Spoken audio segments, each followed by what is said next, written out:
ಏನ್ ಮಾಡ್ತಾರೆ, ಕಾಯಿಗಳು ಏನ್ ಮಾಡ್ತಾರೆ, ಏನ್ ಇದು ಯೂಸಸ್ ಅಂತ ಅದೊಂದು ಪಾಯಿಂಟ್ ತಿಳ್ಕೊಂಡ್ರೆ ಇದಕ್ಕೆ ಫ್ಯೂಚರ್ ಇದೆಯಾ ಅಂತ ಗೊತ್ತಾಗ್ಬಿಡುತ್ತೆ ಸರ್.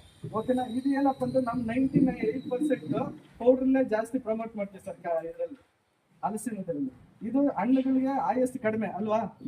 ಹಲಸಿಗೆ ಜಸ್ಟ್ ಹಣ್ಣಾದ್ಮೇಲೆ ಎಷ್ಟು ದಿವಸ ಇಟ್ಬಿಡುತ್ತೆ ಸರ್, ಇಟ್ಟು ಬಿಟ್ರು ಕೂಡ ಒಂದ್ ವಾರ ಆದ್ಮೇಲೆ ಒಂದ್ ವಾರ ಇರುತ್ತಾ, ಅಷ್ಟು ಕೂಡ ಇರಲ್ಲ, ಹೋಗ್ಬಿಡುತ್ತೆ. ಹಂಗಾಗಿ ನಮ್ದು ಆಲ್ಮೋಸ್ಟ್ ನಾವು ಕಾಯೇ ಕಟ್ ಮಾಡೋದು ಸರ್. ಒಂದ್ ಹಣ್ಣಾಗಕ್ಕೆ 90 ರಿಂದ 100 ದಿವಸ ತಗೊಳುತ್ತೆ. ನಾವು 70 ರಿಂದ 80 ದಿವಸ ನೋಡಿ ಅದ್ರ ಗ್ರೋತ್ ನೋಡಿ ತಗೊಂತೀವಿ ಸರ್. ಇಲ್ಲಿ ಏನು ಅಂದ್ರೆ ಕಾಯಿ ಕಟ್ ಮಾಡ್ತೀವಲ್ಲ, ಗ್ರೇಡಿಂಗ್ ಏನು ಇರಲ್ಲ. ಈಗ ಗರ್ಕಿನ್ಸ್ ಅವೆಲ್ಲ ಗ್ರೇಡಿಂಗ್ ಅಲ್ಲ ಸರ್, ಎಷ್ಟು ಚಿಕ್ಕ ಚಿಕ್ಕದಿದ್ರೆ ಅಷ್ಟು ರೇಟ್ ಅಂತ. ನಮ್ಮದ್ರಲ್ಲಿ ನೋ ಗ್ರೇಡಿಂಗ್. ಇದು ಸಣ್ಣದು, ಇದು ದಪ್ಪ, ಇದು ಹಂಗಿದೆ ಹಿಂಗಿದೆ ಆಕಾರ ಇದೇನಿಲ್ಲ. ನಮ್ಮ ಎಂ ಡಿ ಸಾಹೇಬ್ ಹೇಳ್ತಾ ಇದ್ರು ಔಟರ್ ಬ್ಯೂಟಿ ಎಲ್ಲ ಇಂಪಾರ್ಟೆಂಟ್, ಒಳಗಡೆ ಇರೋ ಬ್ಯೂಟಿ ಇಂಪಾರ್ಟೆಂಟ್ ಅಂತ ನಮ್ಗೆ. ಹಂಗಾಗಿ ಇದೇನಪ್ಪ ಅಂತಂದ್ರೆ ಹಲಸು ಕಾಯಿನೇ ಕಟ್ ಮಾಡ್ತೀವಿ, ಅದರಲ್ಲಿ ಕಾಯಿ ಕಟ್ ಮಾಡ್ಕೊಂಡು ಇದನ್ನ ಪೌಡರ್ ಮಾಡ್ತೀವಿ ಸರ್. ಈ ಪೌಡರ್ ಏನ್ ಎಷ್ಟು ಉಪಯೋಗ ಇದೆ ಅಂತಂದ್ರೆ ಸರ್, ಈ ಪೌಡರ್ ಪ್ರತಿದಿನ ಯೂಸ್ ಮಾಡೋದ್ರಿಂದ ಇದು ಜಾಕ್ ಫ್ರೂಟ್ ಪೌಡರ್, ಇದೇನು ಕೂಡ ಸ್ಟೆರಾಯ್ಡ್ ಮಿಕ್ಸ್ ಮಾಡಲ್ಲ.